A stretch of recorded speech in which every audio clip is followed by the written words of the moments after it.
అనంతపురం నుంచి. కర్నూలు నగరంలో జరిగిన వృద్ధురాలు శివలీల హత్య కేసును పోలీసులు ఛేదించారు. వృద్ధురాలిని హత్య చేసిన ఇంటి పని మనిషి కురువ వరలక్ష్మిని పోలీసులు అరెస్టు చేశారు. శివలీలను రోకలి బండతో తలపై కొట్టి ఒంటిపై ఉన్న బంగారు ఆభరణాలను ఎత్తుకెళ్లినట్లు ఎస్పీ విక్రాంత్ పాటిల్ వివరించారు. సీసీ కెమెరాల ఆధారంగా నిందితురాలి కదలికలను గుర్తించినట్లు చెప్పారు. ఆమె దగ్గర నుంచి 11 తులాల బంగారం, హత్యకు ఉపయోగించిన రోకలి బండను స్వాధీనం చేసుకున్నామని ఎస్పీ తెలిపారు.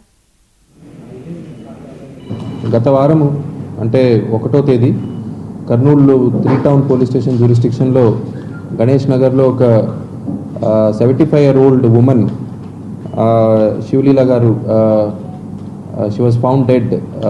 సో మాకు మధ్యాహ్నం 2:30కి ఇన్ఫర్మేషన్ వచ్చింది.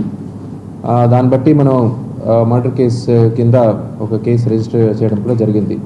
ఇది ఓల్డ్ ఏజ్ ఉమెన్ టౌన్ మధ్యలో చనిపోవడంతో చాలా సెన్సేషనల్ కేసుగా మనం ప్రతిష్టాత్మకంగా తీసుకున్నాము.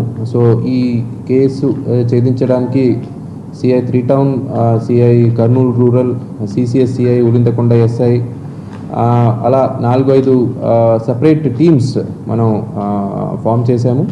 సో ఈ అన్ని టీమ్స్ చాలా క్షుణ్ణంగా ఇన్వెస్టిగేట్ చేసి దాదాపు 30 సీసీటీవీ కెమెరాస్ మనం మొత్తం డీటెయిల్డ్గా చూసి అక్యూజ్ని అరెస్ట్ చేయడం జరిగింది.